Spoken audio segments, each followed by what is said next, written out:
Welcome to I'm.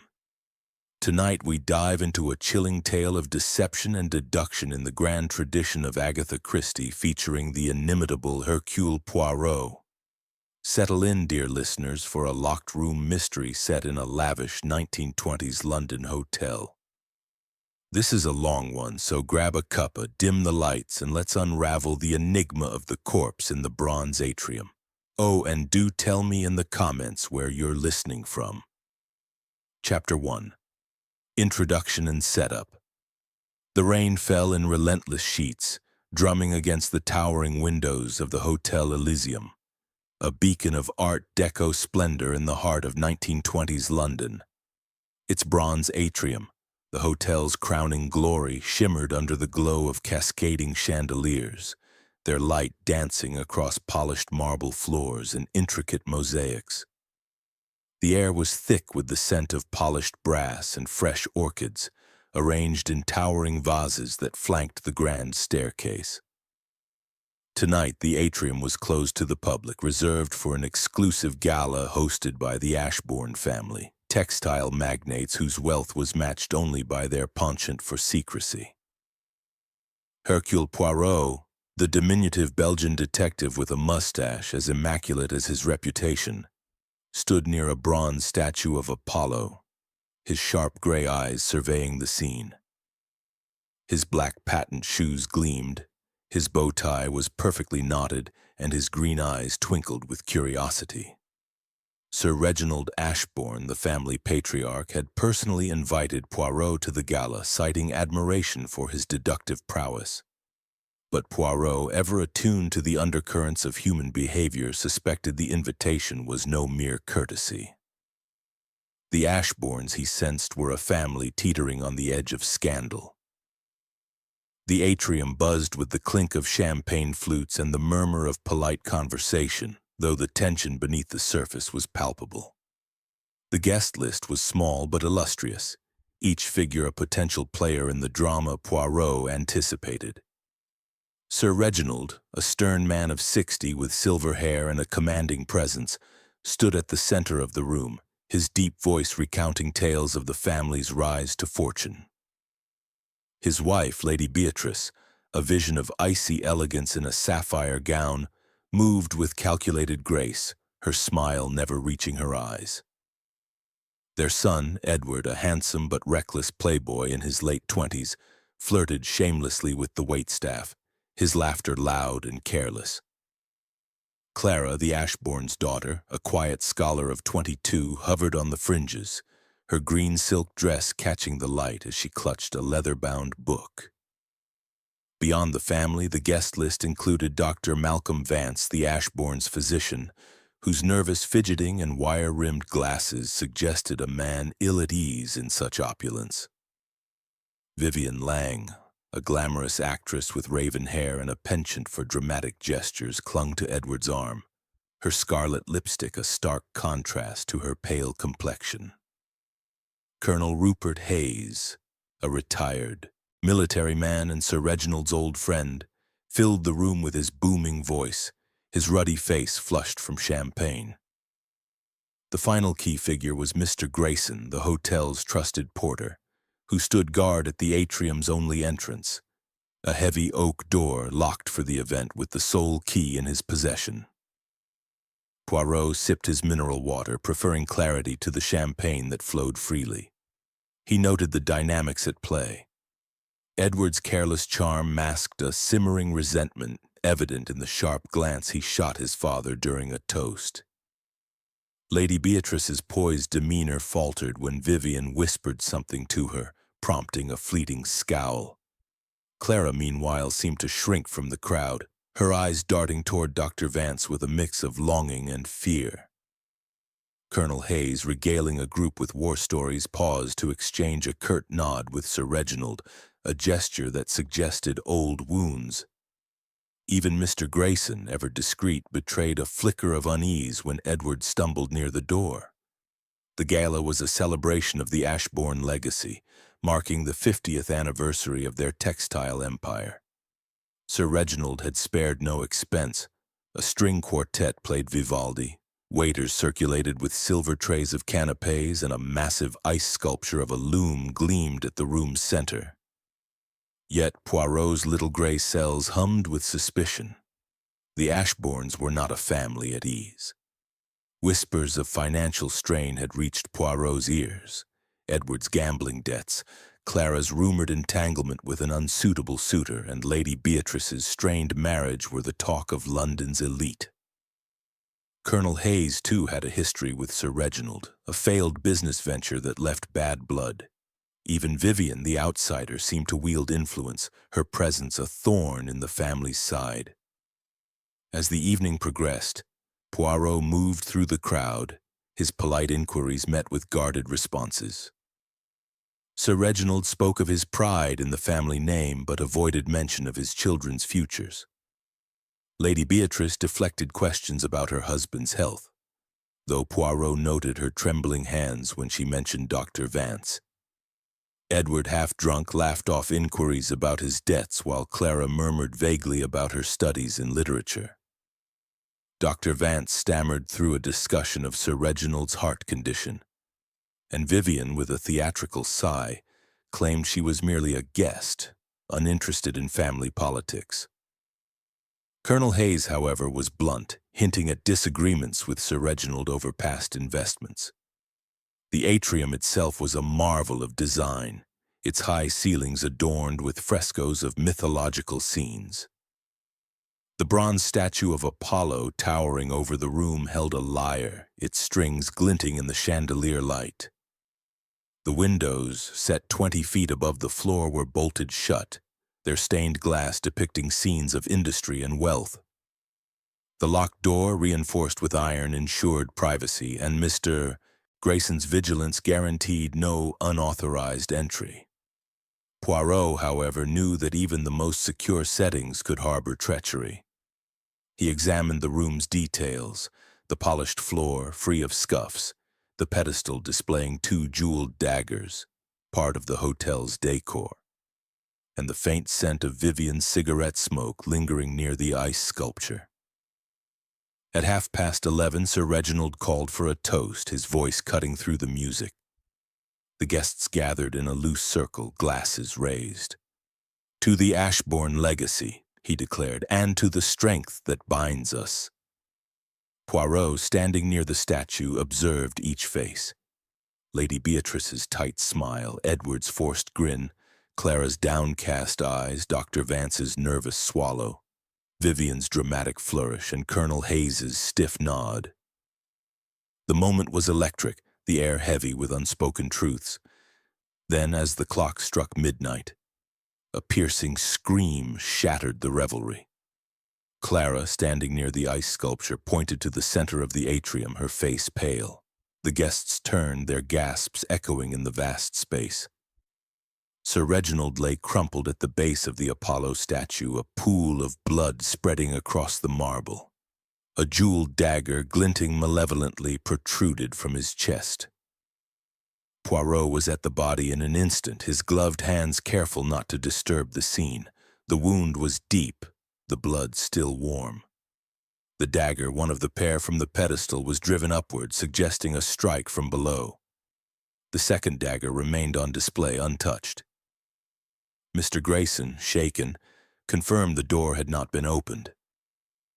The windows, high and secure, offered no escape. The atrium, sealed and impenetrable, presented an impossible crime. Poirot rose, his eyes narrowing. The guests, now suspects, stood frozen, their faces a gallery of shock, fear, and calculation. Lady Beatrice clutched her pearls. Edward swayed unsteadily. Clara's tears seemed forced. Dr. Vance fumbled with his bag. Vivian's sobs were theatrical, and Colonel Hayes muttered about foul play. Poirot's mind raced, cataloging every detail. The lipstick smudge on the dagger's handle, the undisturbed champagne flute shattered near the body, the faint chemical scent in the air.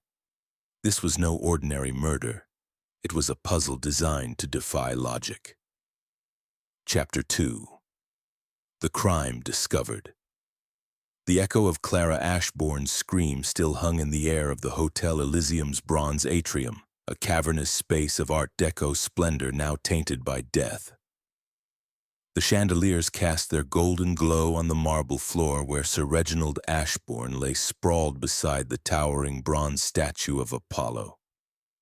A jeweled dagger, one of a decorative pair from a nearby pedestal, protruded from his chest, its blade catching the light with a sinister glint. Blood pooled beneath him, a stark crimson against the pale stone spreading in a slow, deliberate circle. The guests, moments ago sipping champagne and exchanging pleasantries, stood frozen, their faces a gallery of horror, disbelief, and something darker: calculation. Hercule Poirot, his compact frame moving with purposeful calm, knelt beside the body, his gloved hands hovering over the scene. His mustache twitched as his sharp gray eyes took in every detail. The dagger's upward angle suggesting a strike from below, the faint smudge of red lipstick on its ornate handle, and the undisturbed shards of a shattered champagne flute nearby, its contents mingling with the blood. Sir Reginald's face, frozen in a grimace, bore the shock of betrayal. Poirot's mind, a finely tuned instrument, began to hum. This was no ordinary murder. It was an impossible one, committed in a locked room under the eyes of a dozen witnesses. The atrium, sealed for the Ashbourne family's private gala, was accessible only through a single oak door, reinforced with iron and locked from the inside. Mr. Grayson, the hotel's trusted porter, stood guard, clutching the only key. The high windows 20 feet above were bolted shut, their stained glass unmarred. No one had entered or left since the gala began. Yet Sir Reginald was dead, the dagger driven deep. Poirot rose, brushing his knees, and turned to the porter. "Monsieur Grayson, you are certain the door remained locked?" His voice, soft and precise, carried an authority that silenced the room. Grayson, a wiry man with a lined face, nodded vigorously. "Yes, sir. I've not left my post, and the key's been with me all night. No one's passed through." His voice wavered, his eyes darting to the body. Poirot noted the man's pallor but detected no deceit. He instructed Grayson to summon the police but requested a delay to examine the scene, citing the storm outside as reason enough to preserve the evidence. The porter hurried off, leaving Poirot to face the guests, now suspects, confined to the atrium under his watchful gaze. The Ashbourne family and their companions formed a tense tableau. Lady Beatrice, Sir Reginald's widow, stood rigid in her sapphire gown, her hands clutching her pearls as if to anchor herself. Her composure was a mask, but Poirot saw the tremor in her fingers, the fleeting glance toward her son, Edward. The young man, his handsome face pale beneath a sheen of sweat, leaned against a pillar, his earlier bravado replaced by shock. Or was it relief? Clara, the quiet daughter, knelt a few feet from her father's body, her green silk dress crumpled, her sobs muffled but oddly restrained. Dr. Malcolm Vance, the family physician, fumbled with his medical bag, his glasses fogged with nervous perspiration as he muttered about heart conditions. Vivian Lang, the actress and Edward's paramour, let out theatrical wails, her scarlet lipstick vivid against her ashen face. Colonel Rupert Hayes, the retired military man, paced like a caged lion, his ruddy cheeks flushed as he barked about foul play. Poirot's first task was to secure the scene. He instructed the guests to remain where they stood, his tone polite but unyielding. "Mes amis, a tragedy has occurred, and we must proceed with order. No one is to touch anything until I have completed my observations." His eyes swept the room, noting each suspect's position. Lady Beatrice near the ice sculpture, Edward by the bar, Clara in her alcove, Dr. Vance near a vase, Vivian by a mirror, and Colonel Hayes beside the dagger pedestal. The quartet, silenced mid-note, hovered uncertainly in a corner. He returned to the body, his movements deliberate. The dagger, one of a pair displayed as part of the hotel's decor, was a work of art. Gold filigree around a ruby-encrusted handle, its blade sharp enough to cut through bone. The lipstick smudge, a bright crimson, suggested a woman's touch, but Poirot reserved judgment. The champagne flute, shattered but oddly undisturbed, lay as if dropped in haste. A faint chemical scent, not unlike ammonia, lingered near the body, distinct from the floral notes of the atrium. Poirot's gaze flicked to the pedestal where the second dagger remained, its handle clean. A single green thread, barely visible, caught on the statue's base, matched Clara's dress. The suspect's reactions offered clues. Lady Beatrice, regaining her poise, demanded, "Who could have done this in such a place?" Her voice was sharp, but her eyes avoided the body. Edward, swaying slightly, muttered, "He was fine moments ago. How?" His shock seemed genuine, yet Poirot noted his clenched fists. Clara's tears stopped abruptly, her gaze fixed on Dr. Vance, who was now attempting to examine the body despite Poirot's warning. "Please, doctor, step back," Poirot said, his tone firm. Vance complied, stammering, I thought to check for signs of life." Vivian's sobs grew louder, drawing attention, but Poirot saw her glance at the mirror, adjusting her pose. Colonel Hayes, his military instincts surfacing, declared, "This is murder, plain and simple. We must search the room." Poirot demurred. "Non, Colonel, we search with the mind first." He began a meticulous inspection of the atrium. The bronze statue, heavy and immovable, bore no scratches or blood. The floor, polished to a mirror sheen, showed no footprints beyond the blood pool. The ice sculpture, melting slightly, stood undisturbed, its loom shape a nod to the Ashbourne legacy. The windows, high and secure, offered no entry. The locked door, confirmed by Grayson's return, was intact, its key still in his possession. Poirot's little gray cells churned. This was a locked room mystery, a crime that defied logic. He questioned Grayson further. "You heard nothing unusual? No shouts, no movement?" The porter shook his head. "Just the music and chatter, sir."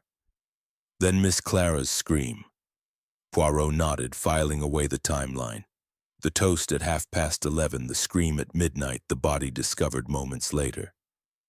He turned to the suspects, his voice slow and deliberate. "Each of you was in this room when Sir Reginald fell. One of you knows more than you admit. I, Hercule Poirot, will uncover the truth." Motive loomed large. Sir Reginald's wealth and iron grip on the family suggested multiple grudges. Lady Beatrice's strained marriage was whispered about in society circles. Had she tired of her husband's control? Edward's gambling debts, rumored to be in the thousands, had sparked public rows with his father, who threatened to disinherit him. Clara, the quiet scholar, was said to love Dr. Vance, a match Sir Reginald opposed. Vance himself, dependent on the Ashbournes for his livelihood, might have feared dismissal. Vivian, the outsider, stood to gain if Edward inherited early.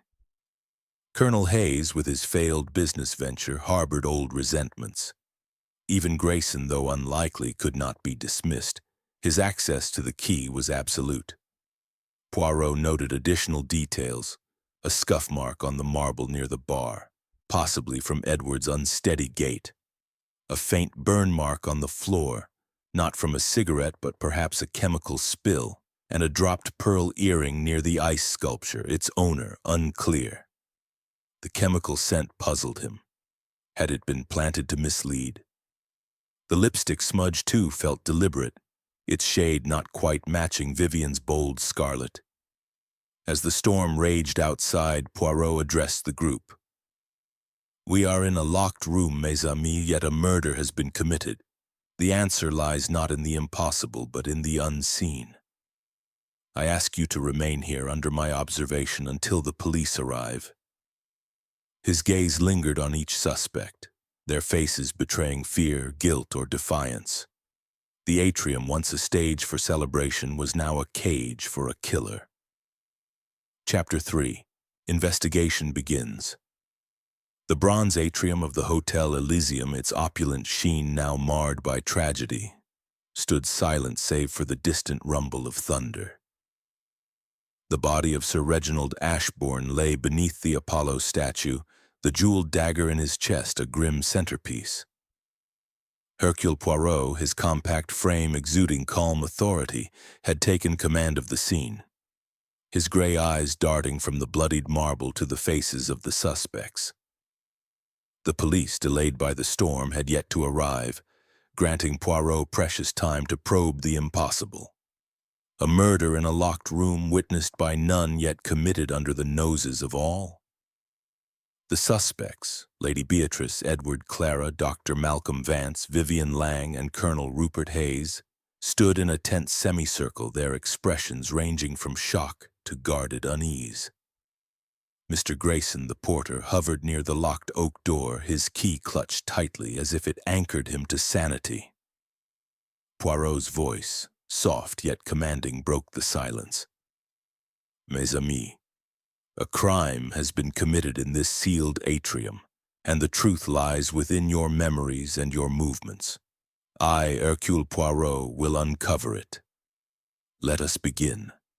He started with the physical evidence, his gloved, hands meticulous. The dagger, one of a pair from the pedestal display, bore a crimson lipstick smudge on its handle, a clue too blatant to be accidental. The blood pool, still wet, suggested the murder occurred moments before Clara's scream at midnight.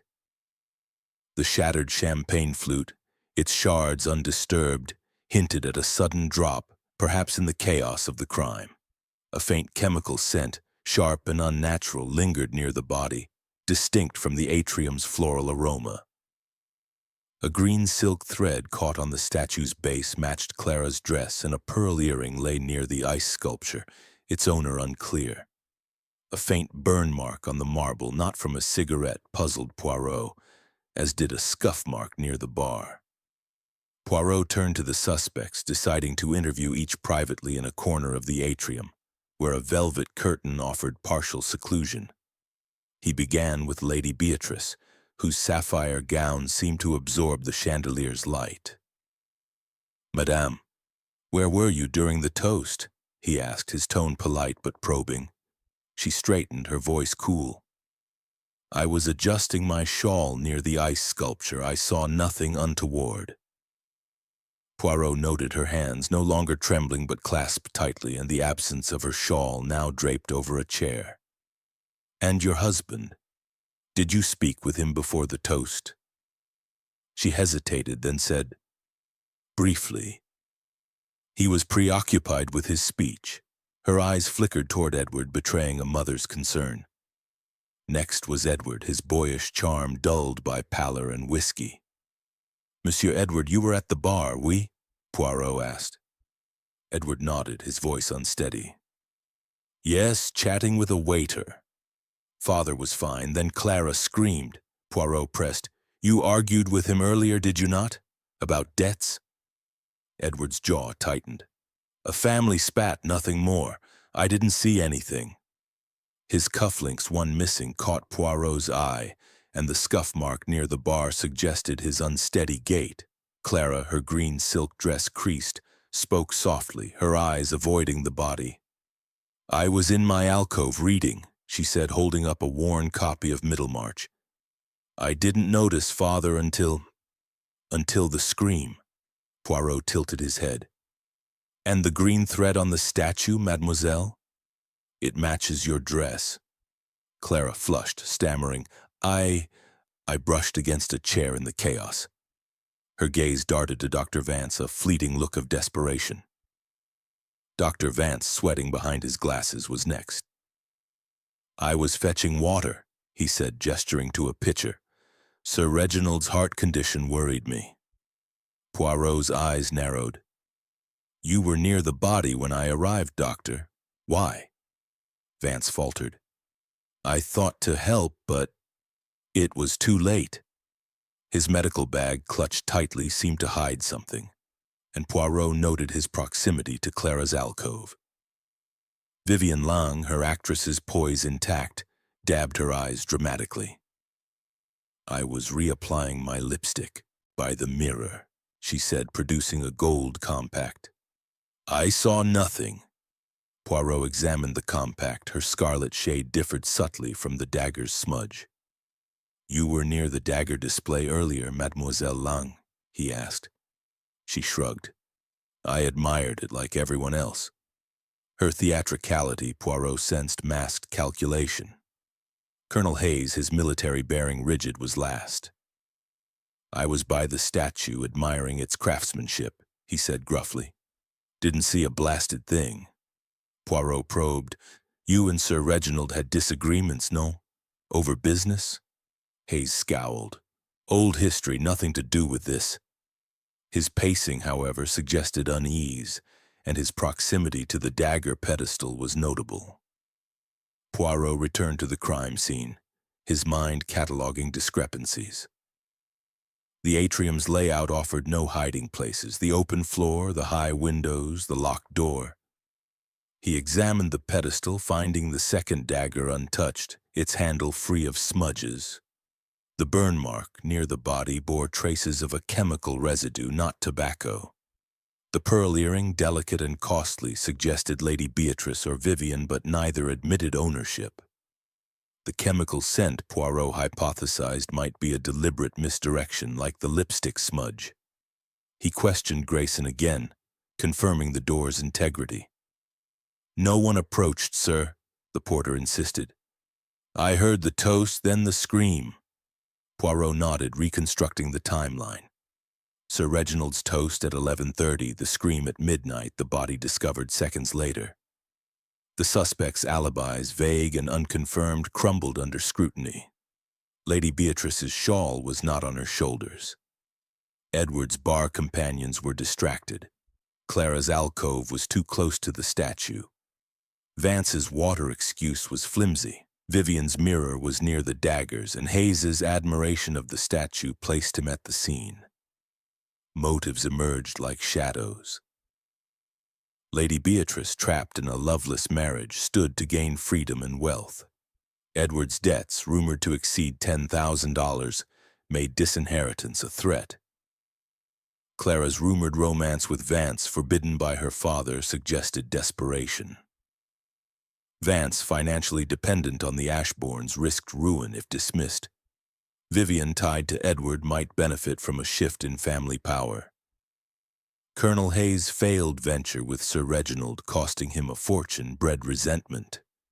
Even Grayson, though unlikely, had access to the key. Poirot explored the atrium further, testing theories. The statue, solid bronze, could not conceal a weapon or trap. The windows, bolted and unreachable, ruled out external entry. The ice sculpture, melting slowly, bore no marks of tampering. A faint scuff mark near the bar, likely Edward's, suggested movement, but not to the statue. The green thread, however, placed Clara near the crime, despite her claim of seclusion. The chemical scent, Poirot mused, might relate to the burn mark. A clue, planted to mislead, perhaps by someone with access to medical supplies like Vance. He gathered the suspects, his voice slow and deliberate. "The crime, mes amis, is not impossible but cunning." The dagger was taken from the pedestal, used and left in plain sight. The lipstick, the thread, the burn mark. These are pieces of a puzzle. One of you has arranged them to deceive. His eyes lingered on Clara, whose hands twisted nervously, then on Vivian, whose sobs had ceased. Edward shifted uncomfortably. Vance avoided his gaze, and Hayes muttered under his breath. Lady Beatrice alone met Poirot's eyes, her expression unreadable. As lightning flashed outside, Poirot's little gray cells worked furiously. The locked room was a misdirection, he sensed. The crime relied on timing, not impossibility. The toast, a moment of distraction, was key. Someone had moved swiftly, unseen, in the crowd's focus on Sir Reginald. But who? And how had the dagger, displayed openly, become the weapon without notice? Chapter 4. Clues and Red Herrings. The bronze atrium of the Hotel Elysium, its golden glow dimmed by murder, felt like a gilded cage. The body of Sir Reginald Ashbourne lay beneath the towering Apollo statue, the jeweled dagger in his chest a silent accusation. Hercule Poirot, his meticulous demeanor unshaken, paced the marble floor, his gray eyes flitting from the blood pool to the suspects huddled in uneasy silence.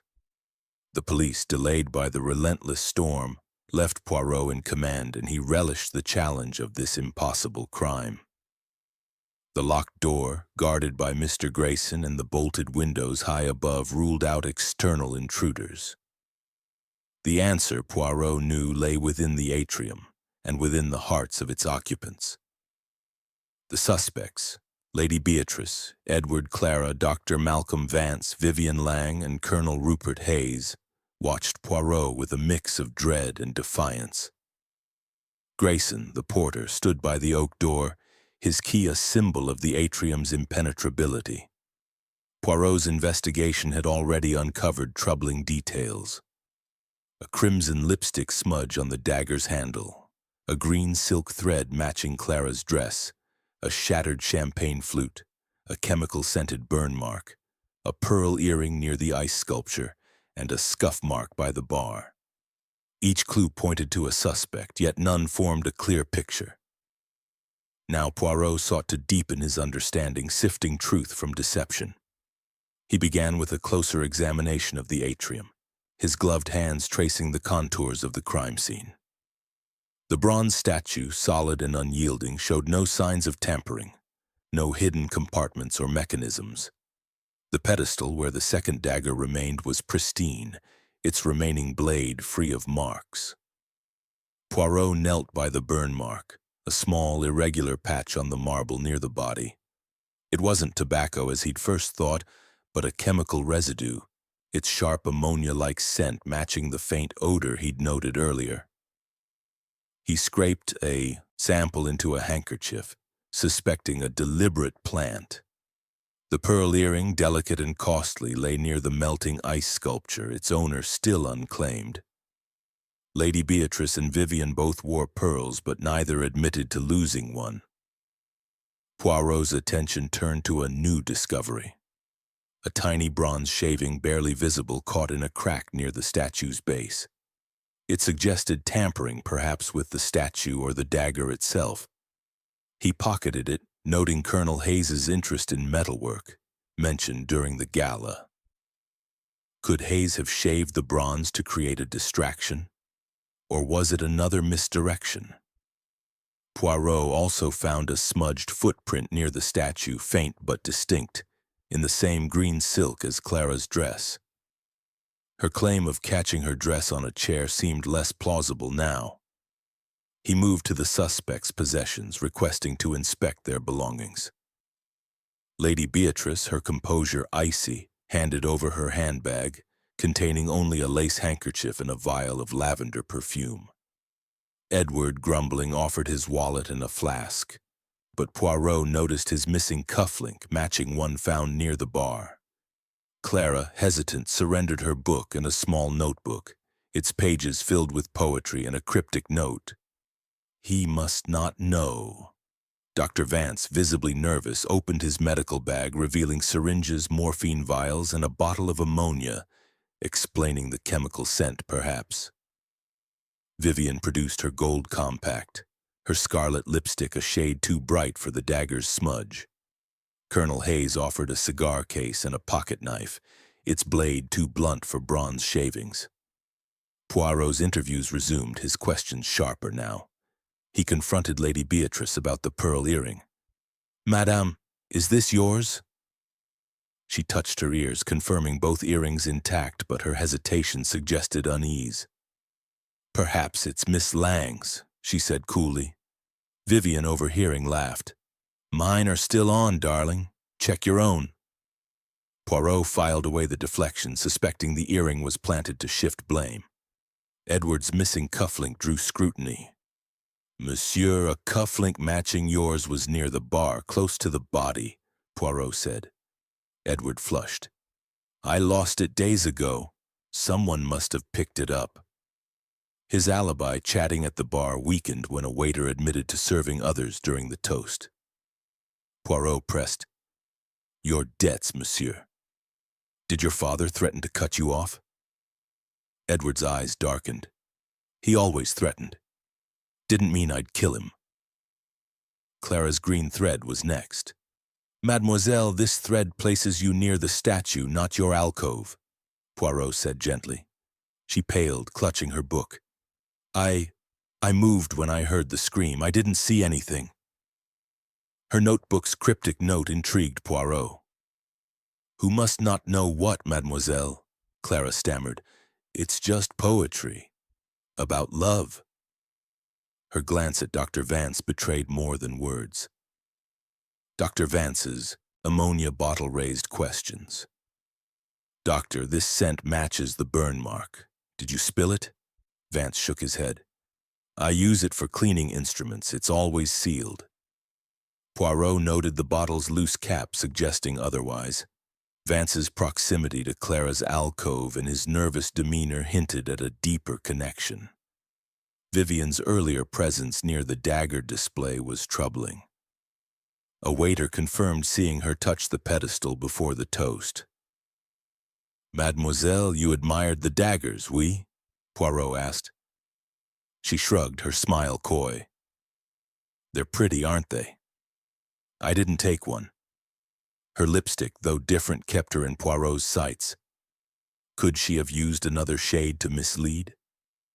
Colonel Hayes faced accusations from Edward, who blurted, he hated father over that failed deal. Hayes bristled. Nonsense. Reginald and I settled that years ago. Poirot probed. The bronze shaving, Colonel. Your metalwork hobby, perhaps? Hayes scoffed. I carve wood, not bronze. Yet his proximity to the pedestal during the toast was undeniable. A red herring emerged when Colonel Hayes accused Dr. Vance of poisoning Sir Reginald, citing his medical access. Poirot tested the champagne flute's remnants, finding no toxins, but the accusation sowed distrust. Another distraction surfaced. A waiter reported hearing a faint click before the scream, possibly the door. Grayson swore it remained locked, but Poirot wondered if the key had been momentarily unguarded. He tested the door, finding it solid, the lock unforced. The click, he mused, might be a mechanical trick, a misdirection to suggest an outsider. The chemical burn mark gnawed at Poirot. He hypothesized it was staged, perhaps using Vance's ammonia to mimic a cigarette burn, pointing to Vivian, the only smoker. She denied it, producing a cigarette case with unlit stubs. I didn't smoke tonight, she insisted. Poirot's suspicions grew. The burn was too precise, too convenient. He gathered the suspects, his voice slow and deliberate. Mes amis, the clues multiply, yet the truth remains elusive.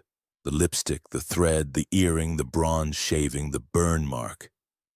These are threads in a tapestry of deception. One of you wove it. His eyes lingered on Clara, whose hands trembled, then on Vance, whose glasses fogged again. Edward shifted, Vivian smirked, and Hayes glared.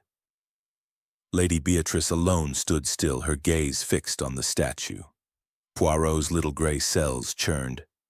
The locked room was a puzzle of timing, not impossibility. The toast, a moment of distraction, allowed the killer to act.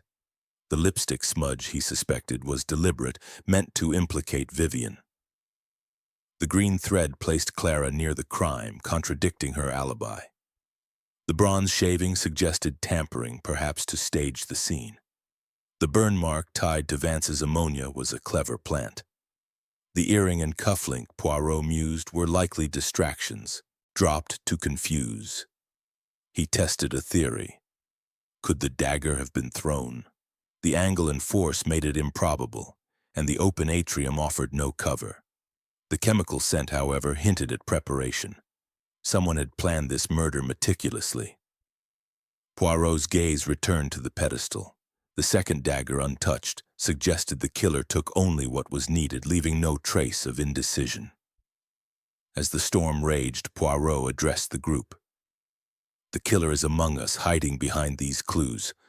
I will unravel their design, for no crime is perfect. The suspects exchanged glances, their secrets simmering. The atrium, once a stage for celebration, was now a battleground of wits. Chapter 5. Complications and twists. The Bronze Atrium of the Hotel Elysium, its elegance now a backdrop to murder, seemed to close in on its occupants. The Apollo statue loomed over Sir Reginald Ashbourne's body, the jeweled dagger in his chest a stark reminder of the crime's audacity. Hercule Poirot, his mustache twitching with focus, stood amidst the suspects, his gray eyes piercing through their facades. The storm outside raged on, delaying the police and granting Poirot time to probe deeper into this impossible crime. The locked door, guarded by Mr. Grayson, and the bolted windows high above ensured no outsider could have entered. The killer, Poirot was certain, was among the 6 suspects. Lady Beatrice, Edward, Clara, Dr. Malcolm Vance, Vivian Lang, and Colonel Rupert Hayes. Poirot's investigation had uncovered a web of clues. A crimson lipstick smudge on the dagger, a green silk thread matching Clara's dress, a shattered champagne flute, a chemical burn mark with an ammonia-like scent, a pearl earring near the ice sculpture, a scuff mark by the bar, and a tiny bronze shaving near the statue. Each pointed to a suspect, yet none formed a complete picture. The alibis, Lady Beatrice's shawl adjustment, Edward's bar chat, Clara's alcove reading, Vance's water fetch, Vivian's lipstick touch-up, and Hayes's statue admiration, were shaky, riddled with gaps. Now new revelations threatened to upend Poirot's theories, weaving a tapestry of complications. A sudden twist emerged when Mr. Grayson, the porter, approached Poirot, his face ashen. "Sir, I must confess I stepped away from the door for a moment before the toast. A telephone call came, urgent, from a guest's room. I left the key on the desk." Poirot's eyes narrowed. "And who knew of this, Monsieur Grayson?" The porter shook his head. "No one, I thought. I was gone only a minute." Poirot pressed, "The call. Where did it originate?" Grayson led him to the hotel's switchboard, where the operator confirmed the call came from Vivian Lang's suite. This opened a crack in the locked room mystery. Had someone slipped out or in during that unguarded moment? Poirot confronted Vivian, whose theatrical poise faltered. "Mademoiselle, a call from your room distracted Monsieur Grayson. Explain." Vivian's eyes widened. "I was in the atrium all evening. Someone must have used my telephone." Her denial was plausible. Her suite was accessible to staff, but Poirot noted her quick recovery, her smile too polished. The call, he suspected, was a ruse to create doubt about the locked room, but it didn't explain the murder's execution in plain sight. A second twist deepened the intrigue. Poirot, with Grayson's permission, searched Sir Reginald's private suite, adjacent to the atrium but locked separately. Inside, he found a hidden safe, its combination known only to Sir Reginald and Lady Beatrice. With her reluctant assistance, Poirot opened it, revealing a revised will, dated a week prior. It named Clara as sole heir, cutting out Edward and Lady Beatrice entirely. The document, notarized and binding, shifted motives dramatically. Clara's quiet demeanor now seemed a mask for ambition, while Edward's recklessness took on a desperate edge. Lady Beatrice, her face pale, whispered, "He never told me." Poirot gathered the suspects, revealing the will. Edward exploded, turning on Clara. "You schemed behind my back, convinced him to disown me." Clara, trembling, shook her head. "I didn't know, Edward, I swear." Her tears, Poirot noted, were less convincing now, and her glance at Dr. Vance suggested a shared secret. Edward's rage hinted at a motive stronger than debts. Disinheritance was a blow to his pride and future. Lady Beatrice, her composure cracking, said nothing, but her clenched fists spoke of betrayal. The third twist came from Colonel Hayes, who produced a cryptic diary entry from Sir Reginald, found in his coat pocket. Written in a hurried hand, it read, "The truth about C must stay buried for the family's sake." Hayes, his voice low, confided, "Reginald hinted at a family secret. An illegitimate child. I thought it was Clara. Poirot's mind raced. If Clara was illegitimate, her inheritance might be contested, giving her a reason to silence her father before he revealed it. The diary entry, unlike a cliched coded letter, carried emotional weight, its ambiguity fueling suspicion. Poirot revisited the clues, testing their significance. The green thread, now joined by the smudged footprint, placed Clara near the statue, contradicting her alcove alibi. He confronted her gently. "Mademoiselle, your dress betrays you. You were at the statue, non?" Clara's eyes filled with tears. "I moved when I heard father fall. I was confused." Her notebook's cryptic note, "He must not know," took on new meaning. Was he Sir Reginald, guarding her secret? The chemical burn mark tied to Dr. Vance's ammonia bottle suggested a staged clue. Poirot caught Vance slipping a morphine vial into his pocket during the interviews, his hands shaking. "Doctor, this morphine, why hide it?" Vance stammered. "It's for my own pain, not murder." Poirot wasn't convinced. The ammonia and morphine hinted at medical knowledge used to mislead. Vance's closeness to Clara, evident in their stolen glances, suggested a conspiracy, perhaps to secure her inheritance. The bronze shaving found near the statue pointed to tampering. Poirot tested a theory. Had the dagger been rigged to fall? He examined the pedestal, finding no mechanism, but the shaving suggested someone, perhaps Clara or Hayes, had scraped the statue to stage the scene. The pearl earring, still unclaimed, felt like a deliberate plant, its presence near the ice sculpture implicating Lady Beatrice or Vivian. Poirot leaned toward Vivian, whose theatricality could mask cunning. The lipstick smudge, a bright crimson, was another puzzle. Vivian's scarlet shade didn't match, but Clara wore a subtler red, easily overlooked. Poirot hypothesized the smudge was deliberate, applied to frame Vivian. He tested this by asking Clara to produce her lipstick, which she claimed to have lost. Her hesitation was telling, and Poirot's suspicion of her deepened. The telephone ruse, Poirot realized, was a masterstroke of misdirection, suggesting an outsider but reinforcing the locked room illusion. The will and diary entry shifted motives, making Clara and Edward prime suspects. The chemical burn, bronze shaving, and earring were likely planted to confuse, pointing to a killer with meticulous planning.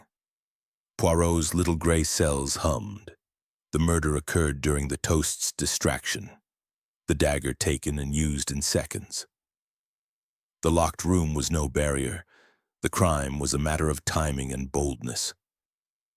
He gathered the suspects, his voice deliberate. "Mes amis, the truth is obscured by clever tricks. A telephone call, a hidden will, a secret diary. These are the killer's tools to mislead. But I, Poirot, see through them." His gaze lingered on Clara, whose hands twisted her dress, and Vance, whose glasses slipped down his nose. Edward glared at his sister. Vivian smirked faintly, and Hayes shifted uncomfortably. Lady Beatrice's eyes were fixed on the dagger, her silence heavy. Poirot tested one final theory. The champagne flute's shards, undisturbed, suggested no struggle. Had Sir Reginald been distracted, perhaps by a staged incident? The chemical burn, he mused, might have been a flash of light or smoke drawing eyes away. He examined the ice sculpture, finding a faint residue of ammonia on its base, suggesting it was the source of the scent. Someone had poured a chemical to create a momentary diversion, allowing the killer to strike. As lightning illuminated the atrium, Poirot addressed the group. The killer used the toast, a moment of unity, to strike. The clues, thread, shaving, burn, are a smokescreen, but they betray the hand that placed them. The truth is near. The suspects exchanged glances, their secrets teetering on exposure. The atrium, once a haven of luxury, was now a crucible of guilt. Chapter 6. The Revelation. The Bronze Atrium of the Hotel Elysium, its grandeur now a silent witness to murder, glowed faintly under the chandelier's golden light. Sir Reginald Ashbourne's body lay beneath the towering Apollo statue, the jeweled dagger in his chest a grim focal point. Hercule Poirot, his compact frame radiating quiet authority, stood at the center of the room, his gray eyes scanning the suspects. Lady Beatrice, Edward, Clara, Dr. Malcolm Vance, Vivian Lang, and Colonel Rupert Hayes. Mr. Grayson, the porter, lingered by the locked oak door, his key a symbol of the atrium's sealed mystery. The storm outside roared on, delaying the police and leaving Poirot to unravel the impossible, a murder in plain sight, in a room no one could enter or leave.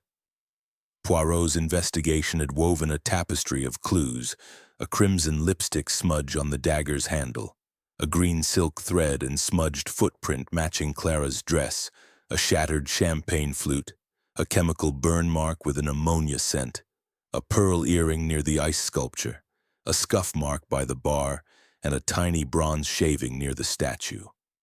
Twists had complicated matters, a telephone ruse distracting Grayson, a will naming Clara sole heir, and a diary entry hinting at her illegitimacy. Each clue and twist pointed to a meticulously planned crime, disguised as an impossible one. Now Poirot was ready to reveal the killer, his little gray cells having pieced together the puzzle. He gathered the suspects in a semicircle around the statue, his voice slow and deliberate, carrying the weight of inevitability. Mes amis, the murder of Sir Reginald Ashbourne is no longer a mystery. It is a crime of cunning, executed in this very room during the distraction of the toast. The killer stands among you, and I, Hercule Poirot, will name them. The suspects tensed, their faces a gallery of fear, defiance, and guilt. Lady Beatrice's hands clutched her pearls, Edward's jaw clenched, Clara's eyes darted to Dr. Vance, Vance's glasses fogged, Vivian's smile was forced, and Hayes stood rigid, his military bearing strained. Poirot began with the locked room illusion. The atrium sealed by Monsieur Grayson's key and the bolted windows suggests an impossible crime, but it is not so. The murder occurred in plain sight during the toast at 11:30 when all eyes were on Sir Reginald. The killer moved swiftly, using the moment's distraction to strike. He paused, letting the words sink in. The locked door was never breached. The telephone call, traced to Mademoiselle Lang's suite, was a ruse to suggest an outsider, but it was made from within this group. He turned to the clues, dismantling their deceptions. The crimson lipstick smudge on the dagger was meant to implicate Mademoiselle Lang. But her scarlet shade does not match. The true shade belongs to Mademoiselle Clara. Clara gasped, her hands twisting her green silk dress.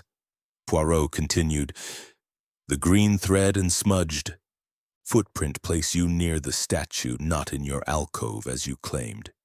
You moved during the toast, did you not?" Clara's tears welled, but she said nothing, her gaze fixed on the floor. "The chemical burn mark, with its ammonia scent, was no accident," Poirot said, glancing at Dr. Vance. "It came from your bottle, doctor, but not by your hand. The killer used it to create a flash of vapor, a brief distraction during the toast, drawing eyes to the ice sculpture." Vance stammered, I kept it sealed." Poirot shook his head. The cap was loose, and the residue on the ice sculpture confirms it was poured deliberately. The burn mark, he explained, was a staged clue to suggest a cigarette, pointing falsely to Vivian. The bronze shaving, Poirot revealed, was the key to Clara's guilt. This tiny fragment found near the statue came from the dagger's handle, scraped to create the illusion of tampering. Only one person had the opportunity and motive to stage such a clue: Mademoiselle Clara. He produced the shaving, its metallic glint matching the dagger's filigree. "You scraped it to mislead, to suggest a struggle or sabotage, but it places you at the scene." The pearl earring and Edward's cufflink, Poirot declared, were red herrings. The earring dropped near the ice sculpture implicates Madame Beatrice or Mademoiselle Lang, but neither lost one. It was taken from a guest's room and planted. He turned to Edward. Your cufflink, monsieur, was found near the bar, but you lost it days ago, oui? The killer placed it to cast suspicion. Edward nodded, his relief palpable but tinged with anger. Poirot addressed the motives, his voice softening. The will, naming Mademoiselle Clara sole heir, gave her wealth and power. The diary entry, hinting at her illegitimacy, gave her fear. Fear that Sir Reginald would reveal her secret, shaming her and jeopardizing her inheritance. Your love for Dr. Vance, forbidden by your father, added desperation. Clara's sobs broke free, her quiet facade crumbling. You planned this, mademoiselle, with precision. During the toast, you slipped from your alcove, poured ammonia on the ice sculpture to create a vapor flash, and stabbed your father with the dagger you had taken earlier. The lipstick smudge was your own, applied to frame Mademoiselle Lang. Vivian gasped, her theatricality forgotten. You little viper! Clara shook her head, tears streaming. I couldn't. But Poirot's gaze was unrelenting. The green thread, the footprint, the bronze shaving, these betray you. The telephone call made from Mademoiselle Lang's suite was your doing. Using a moment when the staff was distracted, you returned to your alcove, screamed, and played the grieving daughter. Dr. Vance stepped forward, his voice trembling. She didn't act alone. I knew of her pain, but I didn't help. Poirot raised a hand. Non, doctor, you are innocent of murder, but your silence protected her. Vance's shoulders slumped, his love for Clara evident in his defeat. Poirot turned to the other suspects, clearing them. Madame Beatrice, your strained marriage gave motive, but your shock was genuine. Monsieur Edward, your debts and disinheritance fueled rage, but you were at the bar, too far to strike. Mademoiselle Lang, your ambition was clear, but the lipstick clears you. Colonel Hayes, your past with Sir Reginald suggested grudges, but your actions were those of a bystander. Hayes nodded gruffly. Vivian sighed, and Edward muttered a curse. Clara's confession came in a whisper. He was going to ruin me. Tell everyone I wasn't his true daughter. I'd lose everything, Malcolm, the money, my place. I had to stop him. Her voice broke and she sank to her knees. Poirot's expression softened, but his resolve was firm. You chose murder, mademoiselle, and in doing so betrayed your own heart. He explained the final details. The champagne flute, dropped in Clara's haste, was undisturbed because the murder was swift, with no struggle. The ammonia vapor, a chemical trick, distracted the guests for mere seconds, enough for Clara to act. The diary entry found by Hayes was Sir Reginald's attempt to grapple with his secret, not a code but a confession of guilt. The locked room, Poirot concluded, was a misdirection. The crime's simplicity was its genius, hidden in the toast's chaos. As the storm's thunder echoed, Poirot addressed the group. The truth, mes amis, is always revealed by order and method. The killer used deception, but the clues, thread, shaving, burn, pointed to their hand. Justice will now follow. Clara's sobs filled the atrium, her quiet strength replaced by remorse. The suspects, exonerated or implicated, stood in stunned silence, the weight of truth settling over them. Chapter 7. Justice served the bronze atrium of the Hotel Elysium, its golden glow now dimmed by tragedy, stood as a silent witness to the unraveling of a family. The Apollo statue loomed over the spot where Sir Reginald Ashbourne's body had lain, the jeweled dagger removed, but its memory lingering. Hercule Poirot, his compact frame exuding quiet resolve, stood amidst the suspects, his gray eyes reflecting the weight of justice. The storm outside had begun to wane, its thunder a faint echo, and the distant wail of police sirens signaled their imminent arrival. Clara Ashbourne, her green silk dress crumpled, knelt in the center of the atrium, her confession still ringing in the air. She had murdered her father to protect her inheritance and hide her illegitimacy, using a chemical distraction and a staged lipstick smudge to deceive. The suspects, Lady Beatrice Edward, Dr. Malcolm Vance, Vivian Lang, and Colonel Rupert Hayes, stood in a loose circle, their faces etched with shock, relief, or resignation.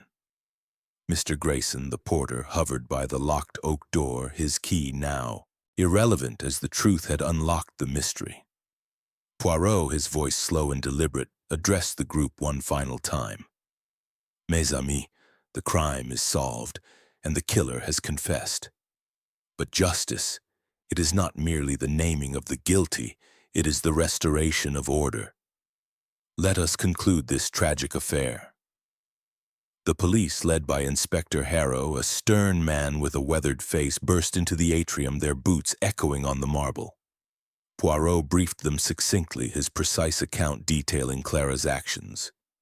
Her use of ammonia from Dr. Vance's bottle to create a vapor flash during the toast, her swift strike with the jeweled dagger, and her planting of clues, the green thread, bronze shaving, and lipstick smudge, to mislead. "Mademoiselle Clara," Poirot said, gesturing to her, "acted alone, driven by fear of disgrace and loss of her inheritance." Clara, her sobs quieting, rose shakily as an officer handcuffed her, her eyes avoiding Dr. Vance, who stood frozen, his love for her now a burden. Poirot clarified the remaining clues to Inspector Harrow, ensuring no doubt lingered. The champagne flute shattered near the body was dropped in Mademoiselle Clara's haste, not a struggle. The pearl earring found by the ice sculpture was stolen from Madame Beatrice's room to cast suspicion. The cufflink belonging to Monsieur Edward was taken days earlier and placed near the bar to implicate him. He held up the bronze shaving. This, scraped from the dagger's handle, was meant to suggest tampering, but it betrayed Mademoiselle Clara's presence at the statue. The chemical burn mark, he explained, was no cigarette but a deliberate act, using ammonia to create a momentary distraction. Inspector Harrow nodded, his notebook filled with Poirot's meticulous details. "You've done our work for us, Mr. Poirot. A clean case." He turned to Clara, his tone firm but not unkind. "Miss Ashbourne, you'll come with us." Clara, her scholarly demeanor replaced by defeat, whispered, "I only wanted to be free." Poirot's expression softened, but he said nothing. Her freedom had come at too high a cost. As Clara was led away, the suspect's reactions painted a complex picture. Lady Beatrice, her icy composure shattered, sank into a chair, her hands covering her face. "My daughter. How did it come to this?" she murmured. Poirot approached her gently. "Madam, you could not have known her desperation. The diary entry hinting at her illegitimacy was a secret Sir Reginald kept too long." Lady Beatrice nodded, tears brimming. "He thought it protected her. Instead, it destroyed us." She vowed to honor her husband's legacy despite their strained marriage, promising to manage the textile empire with dignity. Edward, his reckless charm subdued, leaned against the bar, his eyes red. "She took everything, father, the inheritance, our name." Poirot placed a hand on his shoulder. "Monsieur Edward, your father's death is a tragedy, but it is also a chance to reform. Your debts, they are a chain. Break it." Edward nodded, his jaw tight. "I'll try for once." Poirot sensed sincerity, a flicker of hope in the young man's resolve to change. Dr. Vance, his glasses fogged with unshed tears, stood apart, his medical bag clutched like a lifeline. "I should have seen her pain," he said to Poirot. "I loved her, but I failed her." Poirot's voice was kind but firm.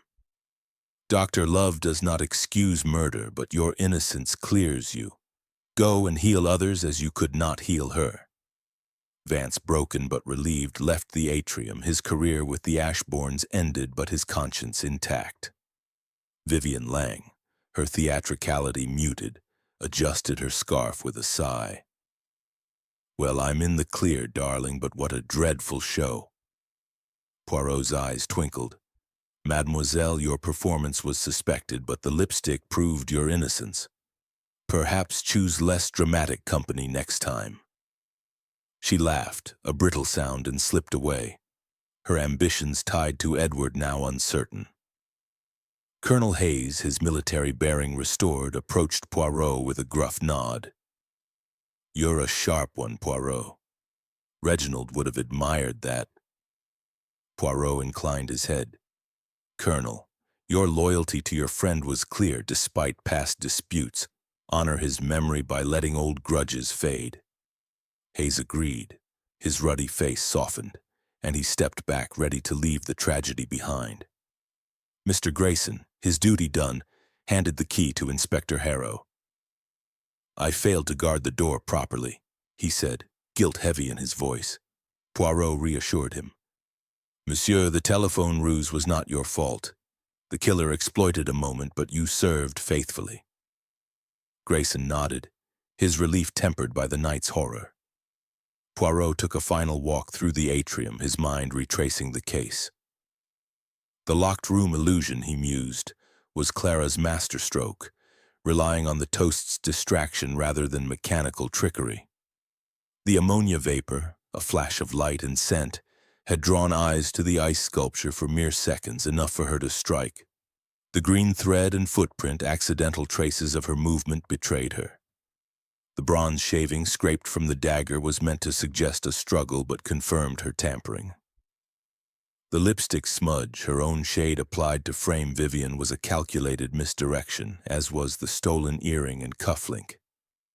The diary entry, hinting at her illegitimacy, was the spark that ignited her desperation, compounded by the will's promise of wealth.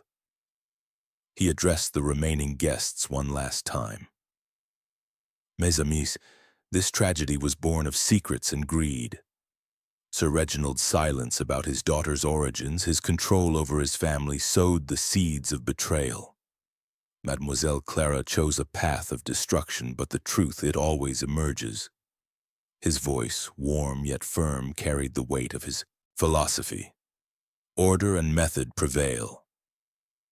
As the police cleared the atrium, removing Sir Reginald's body and securing the evidence, Poirot gathered his coat and hat. The rain had stopped, and the first hints of dawn touched the stained glass windows, casting colorful patterns on the marble. Inspector Harrow thanked Poirot, promising Clara's trial would be swift. She'll face justice thanks to you, he said. Poirot nodded, his mustache twitching. Justice, Inspector, is not my doing. It is the natural consequence of truth. Lady Beatrice approached, her face drawn but resolute. Mr. Poirot, you've saved what's left of our name. I'll ensure the Ashbourne legacy endures for Reginald's sake. Poirot bowed. Madame, your strength will carry it forward. Edward, lingering nearby, added, I'll make things right somehow. Poirot's eyes twinkled. Begin with yourself, monsieur, and the rest will follow. As he stepped into the London dawn, the city stirring to life, Poirot reflected on the case. The atrium, a stage for wealth and deception, had revealed its secrets through the smallest details. A thread, a shaving, a smudge. His little gray cells, satisfied, rested for now. But he knew another mystery awaited.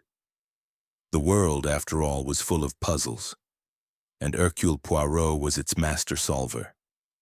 Chapter 8. Echoes of the Atrium. The morning sun filtered through the stained glass windows of the Hotel Elysium, casting fractured rainbows across the Bronze Atrium's marble floor. The space, once alive with gala revelry, now echoed with the quiet efficiency of police work. Hercule Poirot, his impeccable suit slightly rumpled from the night's exertion, stood by the Apollo statue. his gray eyes scanning the now empty room. Sir Reginald Ashbourne's body had been removed, the jeweled dagger bagged as evidence, and the suspects dispersed. Clara in custody, the others retreating to their suites or the streets of London. Inspector Harrow had departed with profuse thanks, declaring the case closed. Yet Poirot's little gray cells stirred uneasily. Something felt amiss, a faint discord in the symphony of resolution. He had planned to leave for his flat, but a telegram from an anonymous source changed his mind. Delivered by a breathless hotel boy, it read, "The diary holds more than you know. Check the safe again. Truth awaits." Poirot's mustache twitched. The diary entry he'd referenced, Sir Reginald's cryptic note about sea and buried truths, had been pivotal, but it was merely a loose page from the patriarch's pocket. The safe in Sir Reginald's suite, he'd glimpsed briefly, contained the will and financial ledgers. Could there be more? With Grayson, the porter, still on duty, Poirot requested access once more. "Monsieur, one last look. The mind of Poirot does not rest easily." Grayson, his face lined with fatigue, nodded wearily. "Of course, sir. After last night." He trailed off, unlocking the suite adjacent to the atrium. The room was opulent, with velvet drapes and a mahogany desk, but now it bore the stark evidence of tragedy.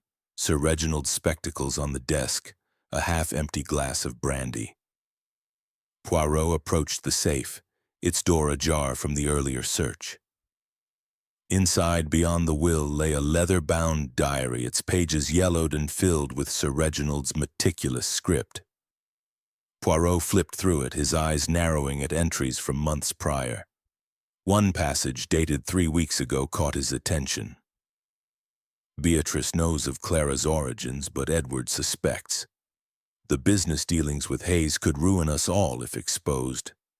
Vance's treatments are a necessity, but at what cost? Vivian's influence on Edward must end." Poirot paused. The illegitimacy hint was there, but so were references to financial improprieties, embezzlement from the textile empire tied to Colonel Hayes's failed venture, and Dr. Vance's treatments, not just for Sir Reginald's heart, but perhaps something more sinister like addiction or blackmail. The diary painted a picture of a family rotten at its core, with Sir Reginald as both victim and architect. A knock interrupted his reverie. Lady Beatrice entered, her sapphire gown replaced by a simple black dress, her face pale but composed. "Mr. Poirot, I heard you were here. Clara, she's been taken to the station. I must go to her." Poirot closed the diary gently. "Madame, before you do, this diary, it reveals more than Clara's parentage. Your husband's secrets run deep." Beatrice's eyes widened, then hardened. Reginald was a complicated man. The business with Hayes, it was a mistake, but not motive for murder. Poirot tilted his head. "And Dr. Vance's treatments? The diary mentions costs, financial and otherwise." Beatrice hesitated, then sighed. "Vance supplied Reginald with medications beyond his heart condition. Laudanum to ease the pain of our failing empire, but Clara knew nothing of that." Poirot's mind raced. Laudanum, opium-derived, addictive. Could Vance have been supplying Clara as well, fueling her desperation, or was this another layer of misdirection? He pressed further. "The will, madame, it favored Clara. Did you know of her true parentage?" Beatrice's voice cracked. "Yes. Reginald had an affair years ago. Clara was the result, but he loved her as his own. The diary was his way of atoning, in private." As Beatrice left, Poirot pocketed a photocopy of key pages. His methodical nature demanded it. He returned to the atrium, where a maid was cleaning the bloodstains, her cloth turning crimson. Grayson approached, fidgeting. "Sir, about that telephone call. I traced it further. It wasn't from Miss Lang's suite after all. The operator misheard. It came from the service line, but someone tampered with the records. Poirot's eyes sharpened. Tampered. This suggested an accomplice, or perhaps a desperate attempt to cover tracks post-murder. Clara had claimed to act alone, but doubt crept in. Edward burst into the atrium then, his face flushed, a newspaper clutched in his hand. "Poirot, you must see this." The headline screamed, "Ashbourne heir slain in locked room horror, daughter arrested." But below, a subheading, "Family secrets, illegitimacy, and financial scandal?" Edward slammed the paper down. "Who leaked this? Clara's trial hasn't even started." Poirot scanned the article, noting details only the inner circle knew. The diary's hint, the will's contents. "Monsieur Edward, who had access to the suite last night?" Edward paled. "Only Beatrice and I after you left. But Vivian was hovering and Hayes stopped by to offer condolences."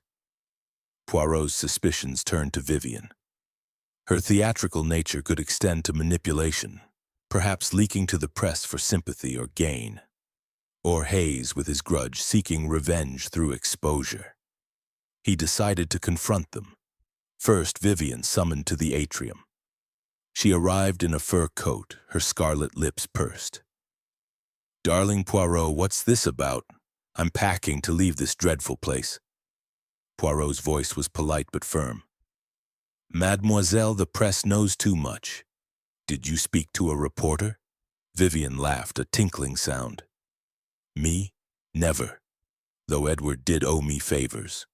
She produced a letter from her purse, unsigned, hinting at Edward's debts and promising payment if she helped with the inheritance. Poirot noted it. Blackmail. Subtle but real. Next, Colonel Hayes found in the hotel bar, nursing a whiskey. "Poirot, old chap, join me?" The colonel boomed, but his eyes were wary.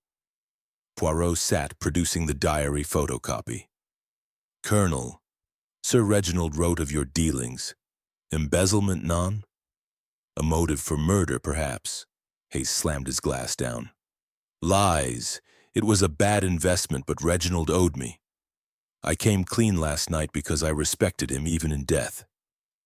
Poirot probed deeper. "And the press leak? You visited the suite," Hayes growled.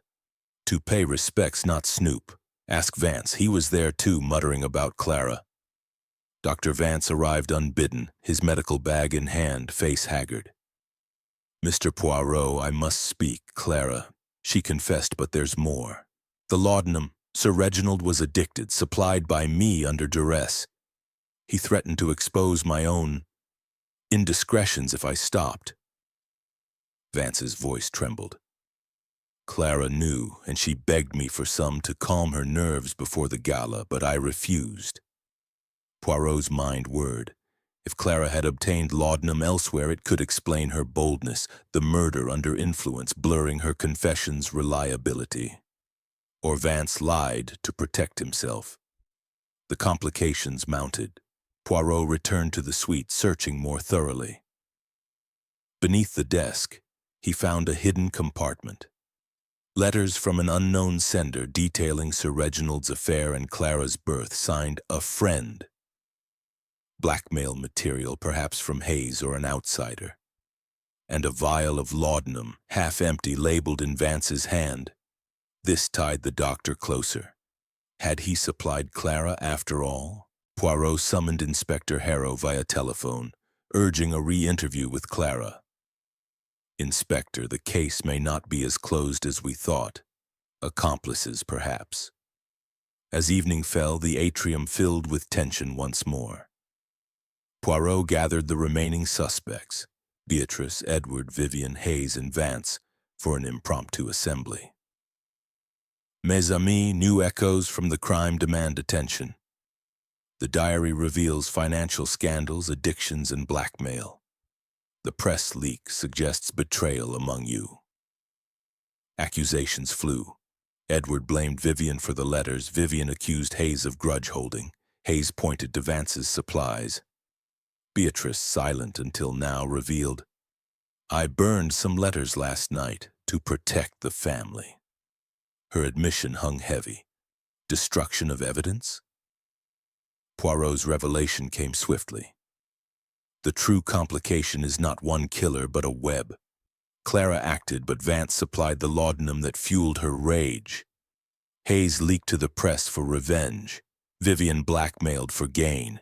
Yet none altered the core truth: Clara's guilt.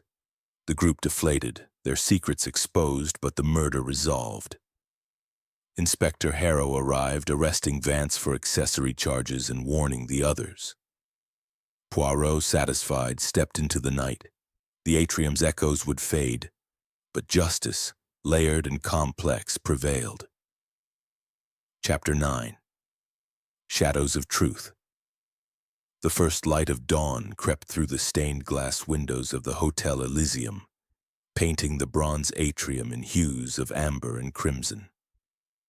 The marble floor, scrubbed clean of Sir Reginald Ashbourne's blood, gleamed coldly, and the Apollo statue stood sentinel, its bronze lyre catching the morning glow. Hercule Poirot, his suit pristine despite the sleepless night, stood near the now empty pedestal where the jeweled daggers had once rested. The atrium, so recently a stage for murder, felt hollow, its opulence overshadowed by betrayal. Clara Ashbourne was in custody, Dr. Malcolm Vance faced accessory charges, and the other suspects, Lady Beatrice, Edward, Vivian Lang, and Colonel Rupert Hayes, had retreated to their suites or the hotel bar. Yet Poirot's little gray cells buzzed with unease. The telegram, the diary, and the new evidence suggested layers of deception not fully resolved.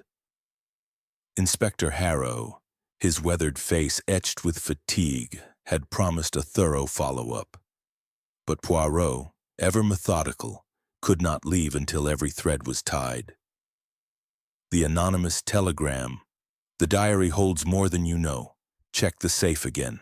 Truth awaits," gnawed at him.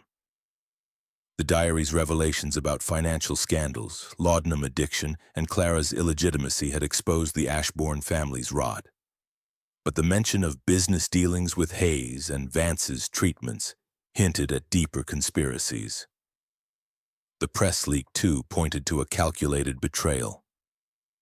Poirot resolved to confront these shadows before departing the Elysium. He began in Sir Reginald's suite, where the safe stood open from the previous search. The diary, its leather cover worn, lay beside the will and ledgers. Poirot flipped to a new entry dated a month prior. Hayes presses for repayment, threatens exposure. Beatrice suspects, but her silence is bought. Edward's debts grow, Vivian fuels his ruin. Clara must never know the full truth. The words confirmed Hayes's financial grudge and suggested Lady Beatrice's complicity in hiding the family's shame. Edward's entanglement with Vivian, too, took on new weight.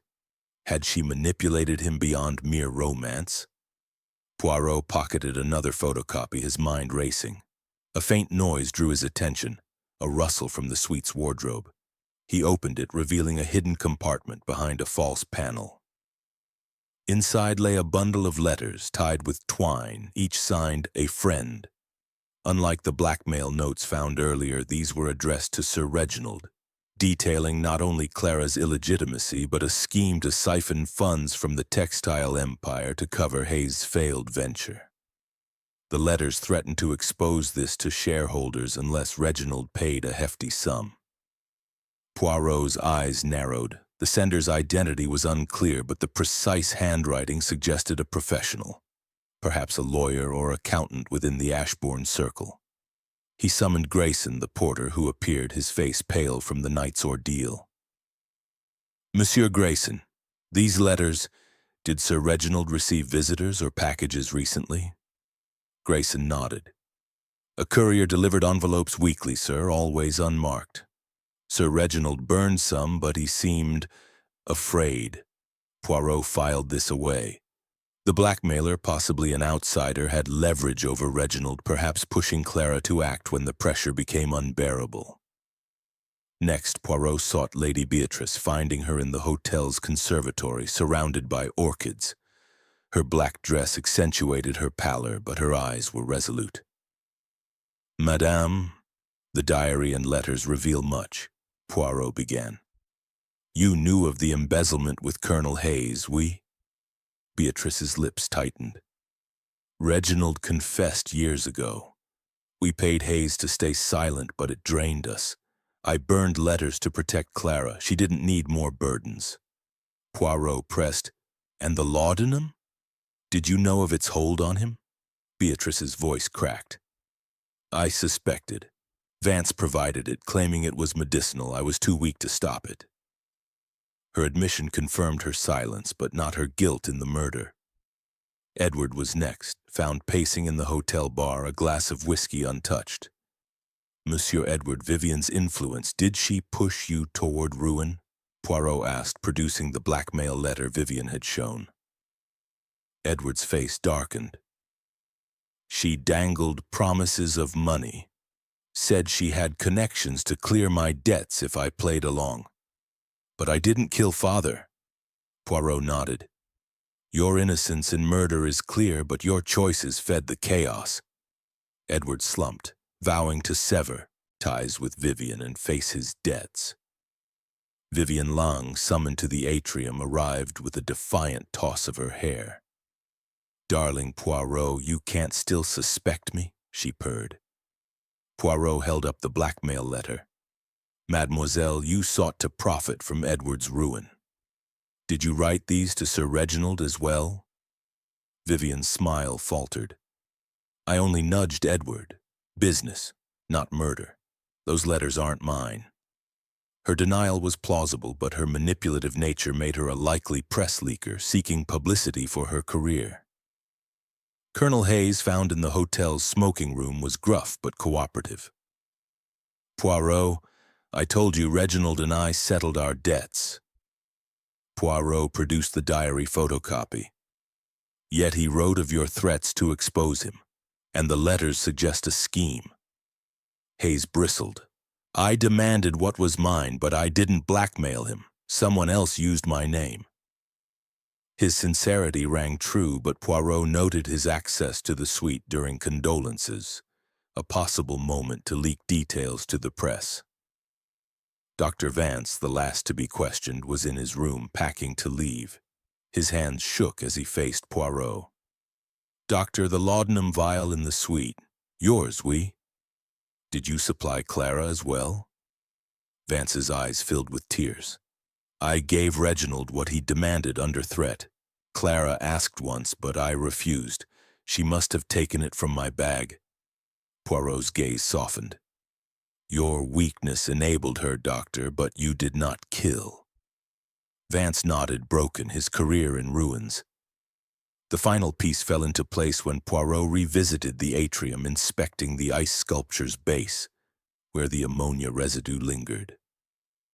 A faint scratch, nearly invisible, marked the marble, a tool mark perhaps from a penknife. He recalled Hayes's pocketknife, too blunt for bronze but sharp enough for ice. Testing a theory, Poirot hypothesized Clara had an accomplice, not in the murder but in staging the scene. The scratch suggested someone tampered with the ice to hold ammonia, ensuring the vapor flash. Hayes, with his military precision, could have assisted Clara, perhaps unwittingly, in exchange for her silence on his financial dealings. Poirot gathered the suspects in the atrium one last time, Inspector Harrow joining them. Mes amis, the shadows of this crime extend beyond Mademoiselle Clara's act. The diary and letters reveal a family corroded by secrets, embezzlement, addiction, blackmail. Colonel Hayes, you aided Clara, no? Not in murder, but in preparing the ammonia trick. Hayes paled, then nodded. She asked for help with a prank. I didn't know her plan. Poirot continued. Mademoiselle Vivian, you leaked to the press, seeking fame. Madame Beatrice, your silence protected no one. Monsieur Edward, your debts fueled the chaos. Dr. Vance, your laudanum enabled tragedy. Harrow, taking notes, confirmed additional charges. Hayes for accessory after the fact. Vivian for obstructing justice. Beatrice and Edward faced no charges but carried their guilt. Vance, already charged, would face scrutiny over his medical practices. Clara's trial, Harrow assured, would be swift, her confession damning. As the suspects dispersed, Poirot stood alone in the atrium, the morning light softening its edges. The case, layered with human frailty, was closed, but its echoes lingered.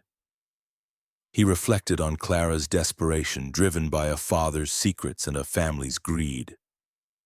The truth, as always, had emerged through order and method, but at the cost of a shattered legacy. Stepping into the London morning, Poirot adjusted his hat, the city's hum a contrast to the atrium's silence. Another mystery awaited, but for now his little gray cells rested, satisfied with justice served, however bittersweet. Chapter 10. The Final Curtain. The morning sun bathed the bronze atrium of the Hotel Elysium in a warm, golden glow, softening the harsh edges of the previous night's tragedy. The marble floor, now pristine, bore no trace of Sir Reginald Ashbourne's blood, and the Apollo statue stood silent, its bronze lyre catching the light. Hercule Poirot, his suit immaculate despite the ordeal, stood near the spot where the jeweled dagger had claimed a life. The atrium, once a stage for gala splendor and murder, now felt like a hollowed-out shell, its grandeur tainted by betrayal. Clara Ashbourne was in custody, facing trial for her father's murder. Dr. Malcolm Vance, charged as an accessory for supplying laudanum, awaited his fate. Colonel Rupert Hayes faced scrutiny for aiding Clara's chemical distraction, and Vivian Lang was under investigation for leaking details to the press. Lady Beatrice and Edward, though uncharged, carried the weight of their family's ruin. Yet Poirot's little gray cells, ever restless, sensed one final piece of the puzzle remained. The anonymous telegram, "The diary holds more than you know. Check the safe again. Truth awaits," still lingered in his mind. The diary, with its revelations of embezzlement, laudanum addiction, and Clara's illegitimacy, had been pivotal. But Poirot wondered if a final secret awaited. He returned to Sir Reginald's suite, where Mr. Grayson, the porter, granted access with a weary nod. "You're thorough, Mr. Poirot," Grayson said, his voice heavy with exhaustion. "The police have taken what they need, but you're welcome to look." Poirot inclined his head. "Monsieur, the truth is like a mosaic. Every tile must fit." In the suite, the mahogany desk and velvet drapes stood as silent witnesses to Sir Reginald's life. The safe, now emptied of its will and ledgers, contained only a few stray papers. Poirot sifted through them, finding a single overlooked note tucked beneath the diary's lining. Written in Sir Reginald's hand, it was dated the night of the gala.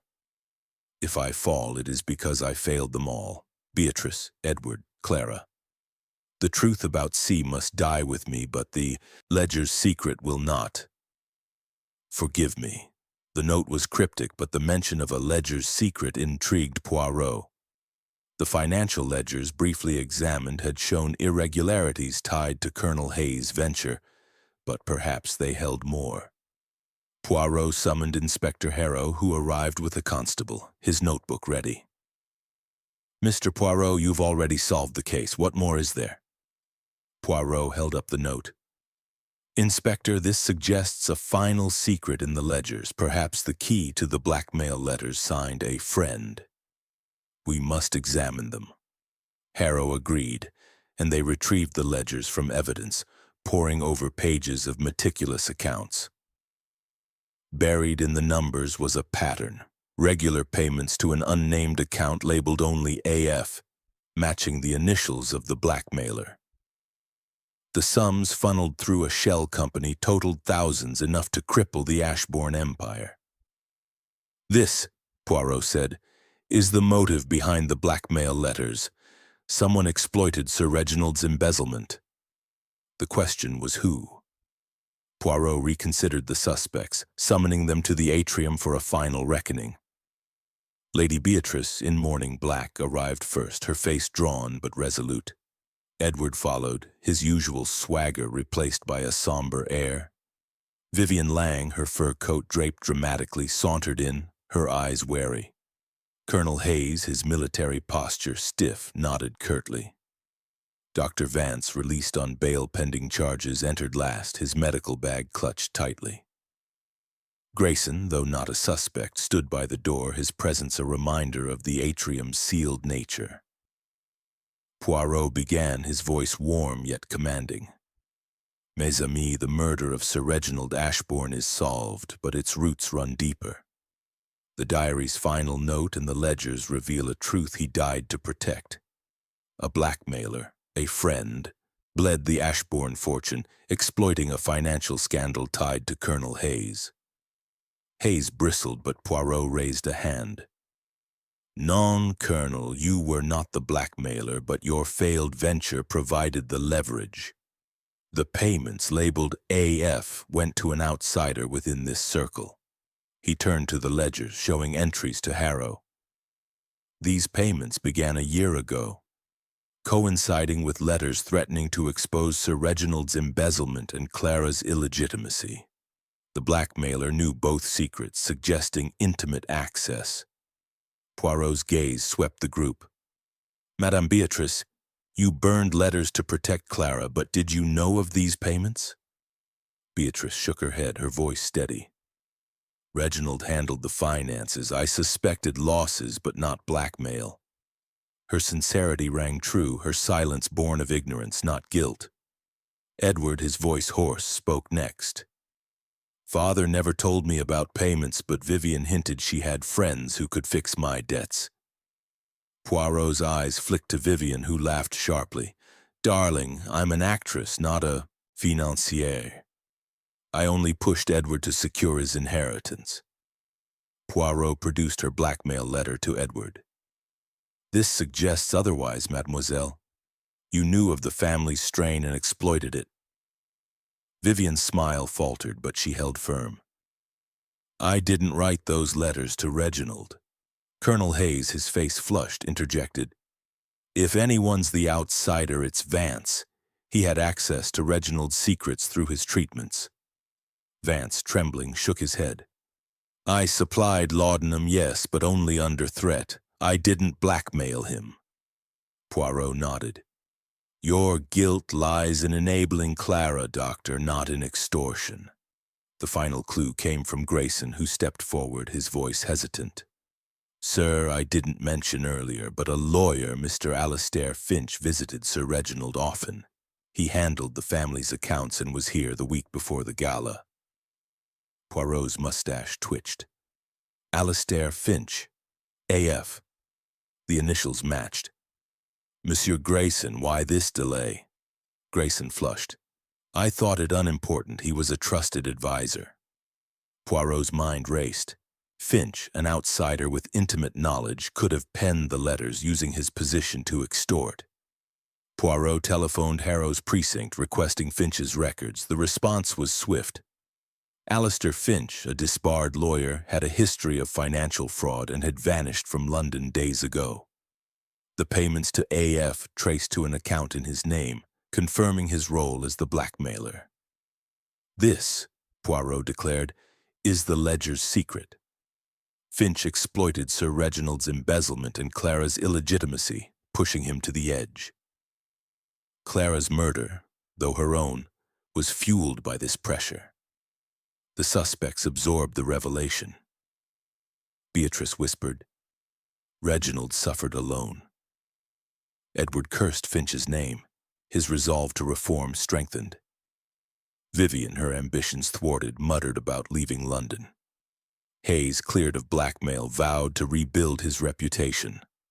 Vance, his career ruined, left silently, his guilt heavy.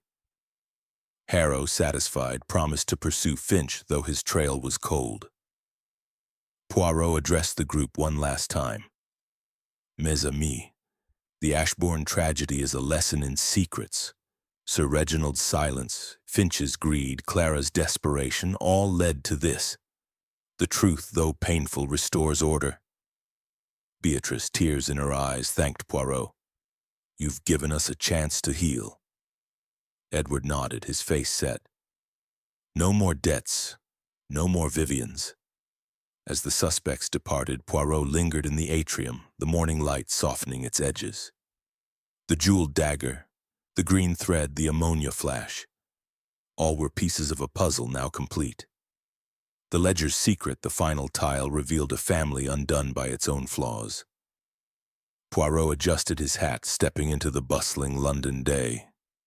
The Elysium, a stage of splendor and sin, would fade into memory, but his work, bringing order to chaos, endured.